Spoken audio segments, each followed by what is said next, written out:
یہ فلاحی میں دیا ہے، یہ فلاحی میں دیا، یہ فلاحی میں دیا۔ حضرت مولانا الیاس رحمۃ اللہ علیہ کے والد محترم حضرت مولانا اسماعیل رحمۃ اللہ علیہ، یہ رہنے والے تو مظفر نگر کے تھے اور ان کی اہلیہ محترمہ کاندلہ کی تھی۔ دہلی میں ایک تقاضے کی بنیاد پر یہ تشریف لائے تھے، اور جس کو آج بنگلے والی مسجد کہا جاتا ہے۔ اصل میں یہاں پر ایک 10 ستون کی ایک چھوٹی سی مسجد پہلے سے بنی ہوئی تھی، وہ ایک نواب کی بنائی ہوئی پرانی اور قدیم مسجد تھی، تاریخی مسجد۔ اس مسجد کے بالکل متصل سامنے کے حصے میں جو نواب تھے، شاہجہاں کے داماد، ان کا وہاں پر بنگلہ تھا۔ بعد میں جب وسعت ہوئی تو وہ بھی اسی مسجد میں شامل کر لیا گیا تھا، اس لیے اس مسجد کا نام بنگلے والی مسجد ہے۔ بہت سارے لوگ سوچتے ہیں وہ بنگلے والی مسجد سے مراد کیا ہے، تو وہ چونکہ نواب صاحب کا جو بنگلہ تھا وہ بھی مسجد میں دے دیا گیا، تو مسجد میں دینے کی وجہ سے اس کی نسبت ہی ہو گئی کون سی مسجد، وہ بنگلہ جو مسجد بنا دیا گیا وہی بنگلے والی مسجد۔ اور جن حضرات کو وہاں جانے کا موقع ملا جانتے ہیں کہ بالکل قریب میں حضرت نظام الدین اولیاء رحمۃ اللہ علیہ کی قبر ہے۔ اس علاقے کو،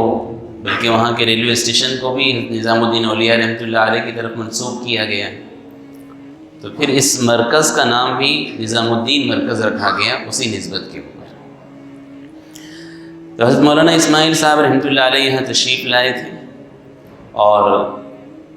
ان کا جب انتقال ہوا تو ان کے بڑے صاحبزادے حضرت مولانا محمد صاحب یہ وہاں پر امام بنے۔ 1918 میں جب یہ اخیری ایام میں تھے تو ان کی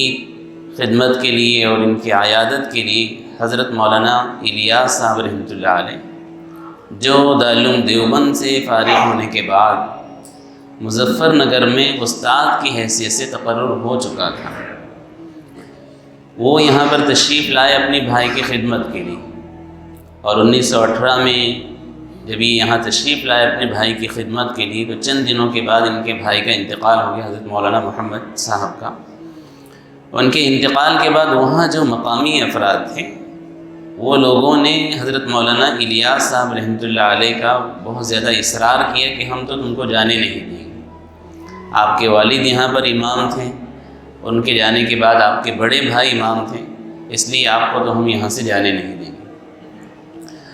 تو حضرت مولانا الیاس رحمۃ اللہ علیہ یہ کہہ کر وہاں سے واپس آئے کہ میں اپنے استاد اور اپنے شیخ سے پہلے مشورہ کر لیتا ہوں، وہ جو اجازت دیں جو کہیں اس پر میں عمل کروں گا۔ تو حضرت جی مولانا الیاس رحمۃ اللہ علیہ سہارنپور تشریف لائے اور اپنے شیخ حضرت مولانا خلیل احمد امبیٹوی رحمۃ اللہ علیہ ان سے آ کر یہ سامنے رکھا تقاضا کہ عوام کا، وہاں کے لوگوں کا یہ تقاضا ہے۔ حضرت نے فرمایا کہ اگر تمہارا وہاں پر دل لگ جائے تو میں تمہیں 1 سال تک چھٹی دے دیتا ہوں، اگر تمہارا دل نہ لگے تو 1 سال بعد آنے کے بعد تمہارے لیے مدرسے کے دروازے کھلے رہیں گے۔ تو حضرت سے یہ کہنے کے بعد میں کچھ ہمتیں ملی، حضرت جی مولانا الیاس رحمۃ اللہ علیہ وہیں پر تشریف لائے، اور یہ علاقہ مسجد بھی بالکل غیر آباد تھی، تو حضرت کا یہ حال تھا باقاعدہ بعض دفعہ نمازوں کے اوقات میں باہر نکلتے اور آنے جانے والوں کو اصرار کر کے مسجد میں لایا کرتے تھے 5 وقتہ نماز ادا کرنے کی۔ حضرت کے والد محترم حضرت مولانا اسماعیل صاحب،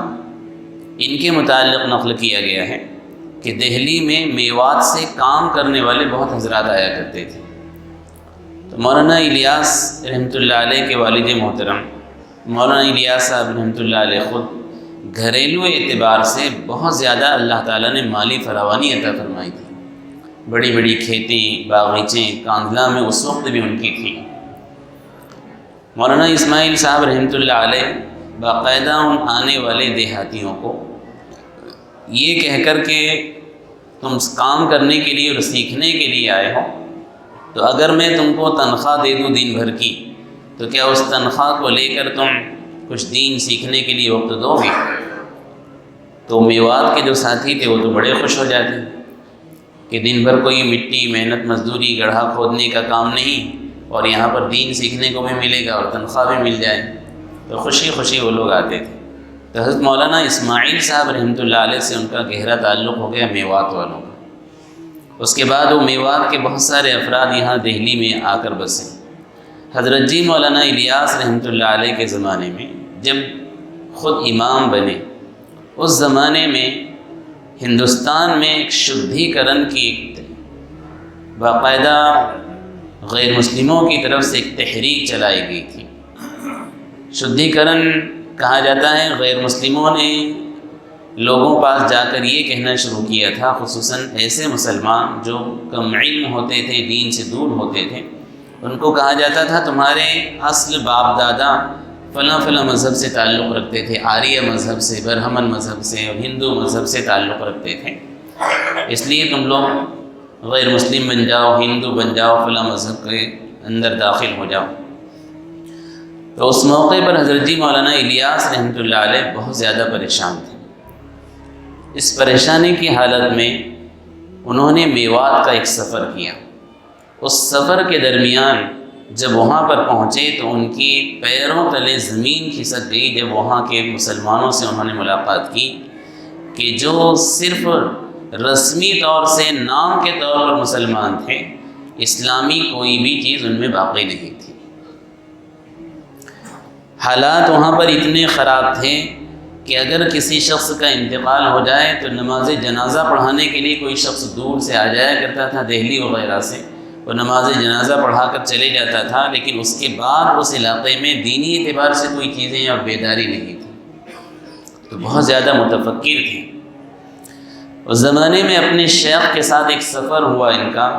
مکہ المکرمہ۔ مکہ المکرمہ تشریف لائے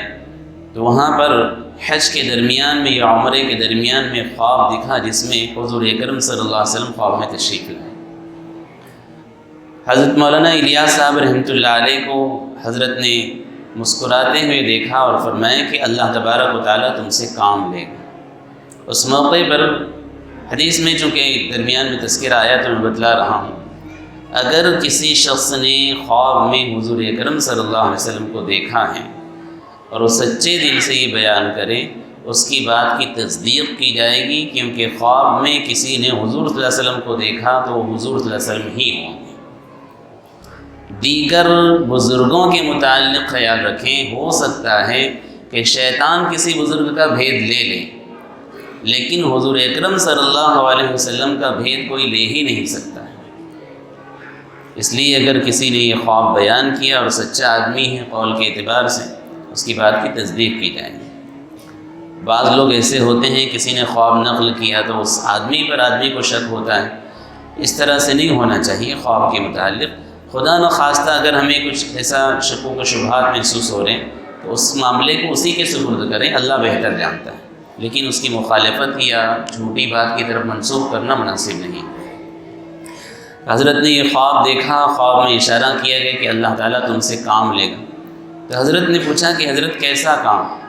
تو حضور اکرم صلی اللہ علیہ وسلم نے فرمایا کہ ایسا ہی کام جس طرح سے مکی زندگی میں اللہ تبارک و تعالیٰ نے کروایا ہے، تم اسی کی اتباع کرتے کام کرو۔ حضرت مولانا الیاس صاحب رحمۃ اللہ علیہ خواب سے بیدار ہونے کے بعد مولانا خلیل احمد امبیٹوی رحمۃ اللہ علیہ سے تذکرہ کیا، تو فرمایا کہ حضور صلی اللہ علیہ وسلم کا خواب ہے تو اللہ تعالیٰ کی طرف سے یہ خوشخبری ہے، اپنی مشن کو جاری رکھو، جو فکریں تمہاری ہیں اللہ تعالیٰ راستے ہموار بنائیں گے۔ ہندوستان تشریف لائے تو حضرت جی مولانا الیاس صاحب رحمۃ اللہ علیہ نے پھر مستقل اس کام کو شروع کیا، اور اس وقت جو فکر ان کے اوپر تھی اس فکر کے اعتبار سے اللہ تبارک و تعالیٰ نے ان سے کام لیا، اور بنیاد اس کی پڑی میوات میں۔ ابتدا میں پہلی مرتبہ 10 سال کی محنت کے بعد 40 دن کی ایک جماعت نکلی تھی، یعنی 1926 سے حضرت جی مولانا الیاس صاحب رحمۃ اللہ علیہ نے تبلیغ کا کام شروع کیا۔ اور 1936 کے قریب یعنی 10 سال کی محنت کے بعد ایک جماعت نکلی تھی جس میں 6 سے 7 افراد تھے۔ اس موقع پر یہ جو میوات کے افراد تھے بہت بھولے والے تھے۔ ان میں سے ایک میاں جی عبدالرشید کر کے ہیں، وہ اپنے بارے میں نقل کرتے ہیں کہ میرے بھولے پن کا تو یہ حال ہے، یہ حال تھا کہ حضرت بیان کر رہے تھے اور بیان کے درمیان ہمیں کہہ رہے تھے کہ اللہ کے راستے میں نکلو اپنے جان مال کو لے کر، اور خوب صحابہ رضی اللہ عنہ کے واقعات بیان کر رہے تھے اور کہہ رہے تھے کہ اللہ تعالیٰ تم سے کام لے گا اور تمہیں اللہ تبارک و تعالیٰ امریکہ بھیجے گا۔ تو وہ کہتے ہیں کہ مجھے پتہ ہی نہیں تھا کہ امریکہ کہاں پر، میں سمجھتا تھا دہلی کے قریب کسی دیہات کا نام ہوگا۔